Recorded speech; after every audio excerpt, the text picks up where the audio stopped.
Hi everybody, welcome to Oxford News This Week. I'm Terry Stiles again with Jim Hughes. And I'm with Terry Stiles, and yes, coming up on this edition of Oxford News This Week, a person of interest finally caught for free safety stuff, and Addison Library gets recommendations. All that and more. The Oxford News begins right now.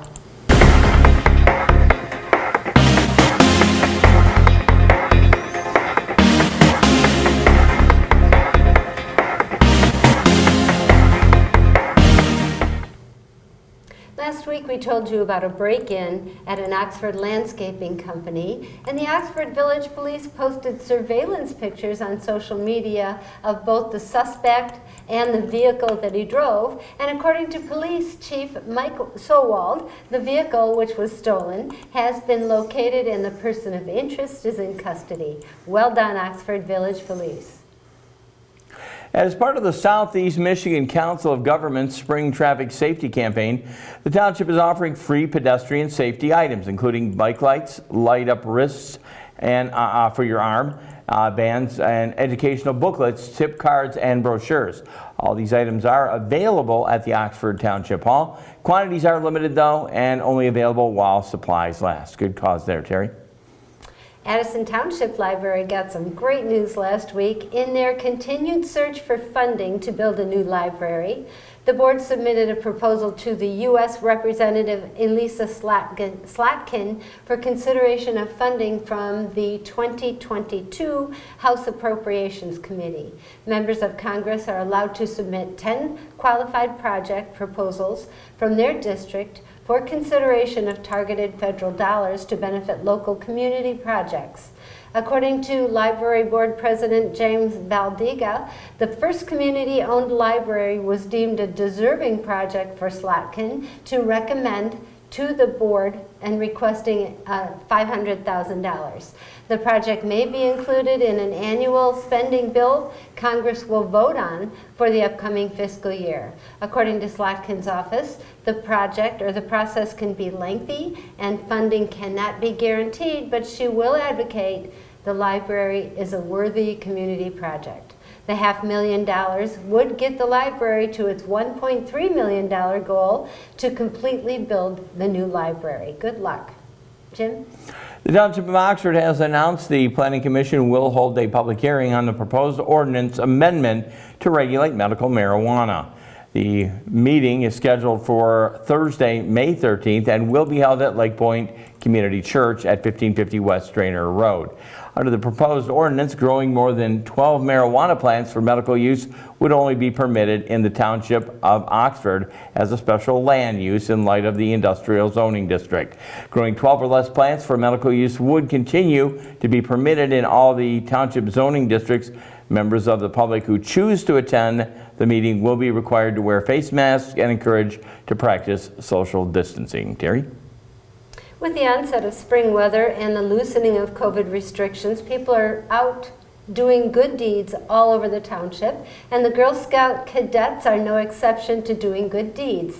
As part of their ongoing efforts to earn a silver award, last week cadets Jenna Duong, Isabella Hurst, and Layla Carlton planted 14 maple seedlings along the Pollyant Trail east of Gillespie Street. In addition, the trio planned to build around 20 dog waste bag dispensers along all 16 miles of the trail that connects Oxford, Addison, and Orion Townships. The Silver Award is the highest award a Girl Scout cadet can achieve. The seedlings were donated by Joe Gwynn. Jim? For the first time in history of Oxford, the Fire Department Oxford High School students graduated from the department's Emergency Medical Technician Education Program. Having completed the course requirements, these students are now ready to take the National Registry exam, which is necessary to become a licensed EMT in the state. As part of the school district health science career and technical education program, Oxford and Addison Township fire departments are licensed by the state to teach EMT level classes. These students are started the program in August, spent nearly 300 hours in the classroom with an additional 44 hours in clinicals in the ambulance and on ride-alongs. Lead Course Director Kelly Kilgore said all the students did exceptionally well, and they congratulate them. Terry? Michigan legislation introduced to the House by sponsor Representative Luke Merman of Coopersville would prohibit the government from creating a COVID-19 vaccine passport. It would also keep employers from requiring employees to be vaccinated. Additional legislation would expand the scope of the hypothetical ban to prohibit the Michigan Department of Health and Human Services from enforcing any rule requiring an individual to be vaccinated against COVID-19. Places of entertainment would also be prevented from requiring guests to be vaccinated. Similar legislation has been introduced in other states. Jim? There has actually been a lot of social media buzz about this and Vendetti's Pizza and Pasta possibly closing its doors. But Dino Vendetti says they're not completely out of Oxford as he is working on deals to sell his Spankies out of the 2 local stores. Watch our community access for a full interview with Dino. You can catch the show on YouTube, Facebook, Charter Channel 191, or AT&T Channel 99. Terry? That's right. We did a really good interview with him this past week. And, Yeah. It's hard for him to say goodbye, but COVID had a lot to do with it. Now, he said that he might keep one of the restaurants going, or what? No, he'll keep products Oh, in products, 2 oh. of the 2 stores in our community. Okay, He's okay. working out a deal to be able to do that. And he said that way he can keep in touch with Oxford. It's got to be rough. I mean, as I Yeah. say, that's like a staple organization around here. I mean, Yeah, I a great know. place to get. Ooh, I know. I know I saw a lot of media buzz. People were really upset about not having Spankies available. So I thought it was noteworthy that we talk about it on the news. And then obviously you can people- catch that interview on our That's Community right, Access, Our Community Access, yep. which is another great show to watch too on I this agree, channel. it is. Well, that's it for Oxford News this week. If you'd like to learn more about these stories and others, you can catch us on Charter Channel 199, like I think Jim already talked about. Right. AT&T Channel 99. You can pick up a copy of the Oxford Leader newspaper, or you can also catch some stories that CJ does on the Charter Township of Oxford Facebook page. I'm Terry Stiles. I'm Jim Hughes, and that's going to wrap it up for this Oxford News this week. Again, we urge you to tune in next week, wear your mask when out and about, and hopefully stay safe as well. Until we do it all over again, have a great week, everyone.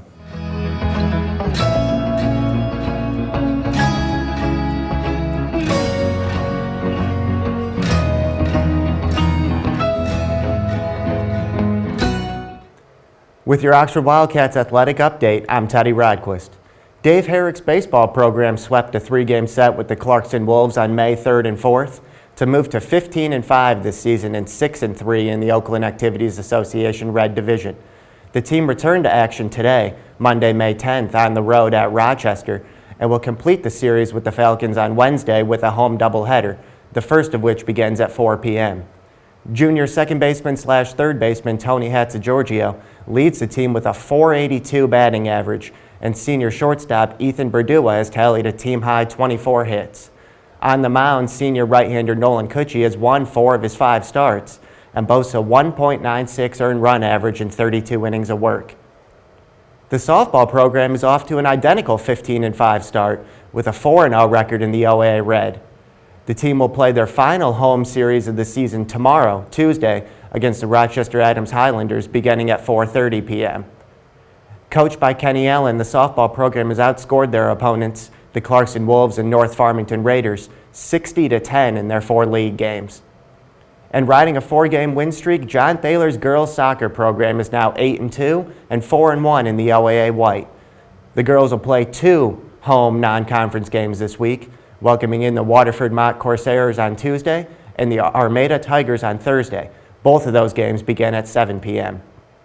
3 different Wildcats have recorded double-digit goals this season, led by senior Mackenzie Mackey-Methner 17, with freshman Ella Boyd at 15 and junior Carly Boyd at 10. Junior goaltenders Brianna Barros, who verbally committed to the Michigan Tech Huskies on April 20th, and Jenna Hickey have posted 2 shutouts apiece. From the Oxford Community Television News Desk, I'm Teddy Radquist.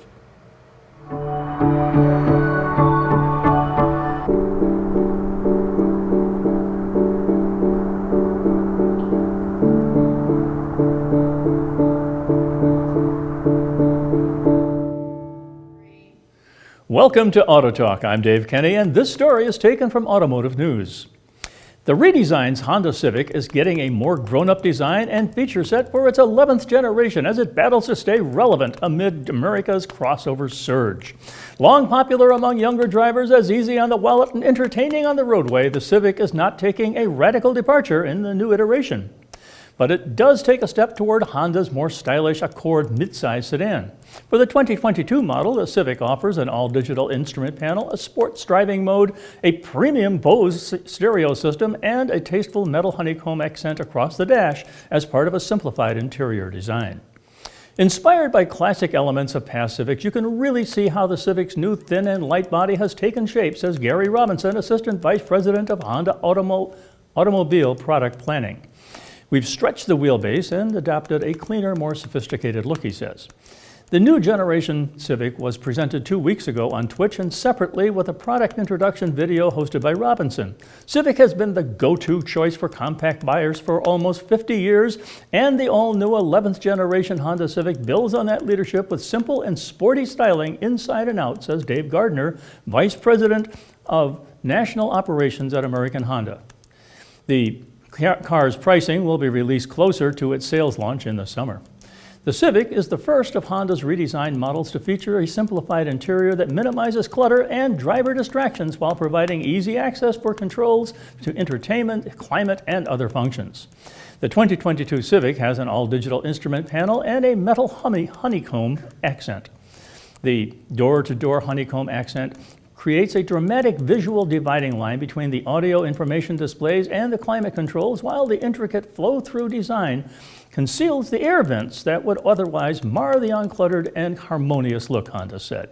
The Civic, also available as a hatchback later this year, offers new options on the high-level touring trim, such as the all-digital instrument display measuring 10.2 inches, new 9-inch infotainment touchscreen, and a Bose premium sound system.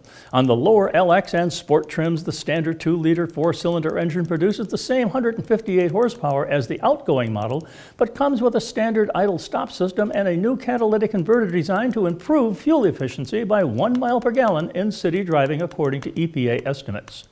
On the higher EX and Touring trims, the Civic comes with a 1.5-liter turbocharged 4-cylinder engine that makes 180 horsepower. That's up 6 horsepower over the outgoing model, Honda said.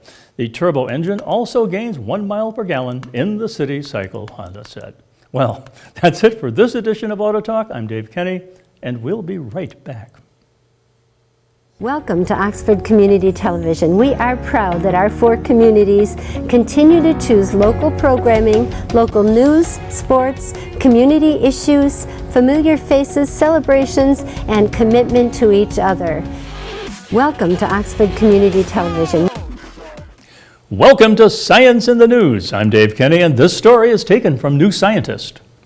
IBM has built a working computer processor with 50 billion transistors in an area the size of a fingernail, making it the smallest and densest computer chip architecture yet produced.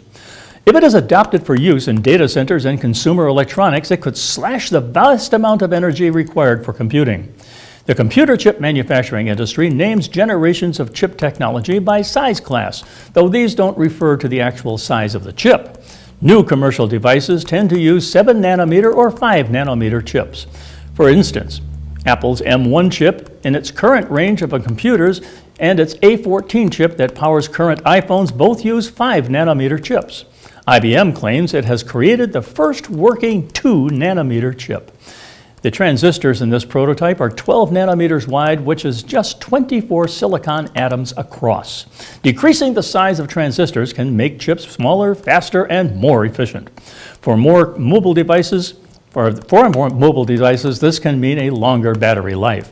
IBM says that 2 nanometer chips can be used in everything from phones and tablets to very high performance server chips and supercomputers, and could achieve 45% higher performance and 75% lower energy use than 7 nanometer chips in production today. Stephen Freer at the University of Leeds in the UK says that the denser chips would bring a range of benefits beyond power efficiency, including improved reliability due to the ability to include more security and error checking logic. Mukesh Kari at IBM says the prototype chip was made at the company's headquarters in Albany or New York, and that the process involves hundreds and thousands of steps in a 9,300 square meter clean room that runs 24 hours a day, every day of the year. IBM says that the chips will go into production towards the end of 2024, but that it will outsource this to factories elsewhere. Chips as we know them today can be traced back to 1959 at Bell Laboratories in the US, where transistors were made by carefully oxidizing a piece of silicon. These tiny devices are the building blocks of modern electronics, and all advances since then have essentially been down to miniaturizing similar technology. The miniaturization of chips is famously governed by Moore's Law, which states that the number of transistors on a processor will double every 2 years. This proved to be true for decades, but has slowed in recent years. Kieran Brophy at the Imperial College in London says that improved chip design based on the transistor is rapidly approaching fundamental physical limits. It's common knowledge that Moore's Law is breaking down. You fundamentally just can't keep going to smaller and smaller scales. You can't change physics. The global chip industry publishes a timeline of expected technological jumps in miniaturization so that companies can work together to develop the required manufacturing and testing processes. Currently, this roadmap states that 2-nanometer chips will be launched in 2023, with companies like Taiwan Semiconductor Manufacturing Company expected to begin manufacturing commercial products using it in 2024. The EU is also pushing for 2-nanometer technology and is investing £125 billion for research and development and to build manufacturing capacity.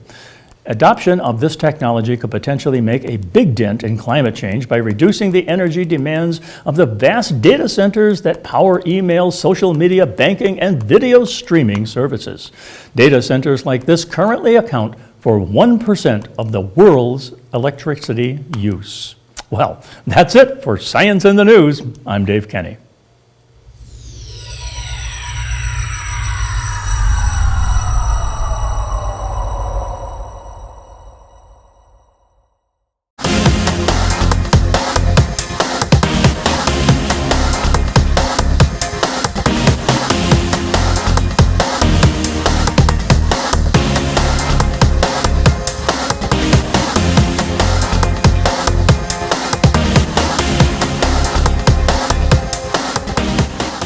If you see a teen or adult suddenly collapse, it's important to act fast. Helping to save a life is easier than you might think.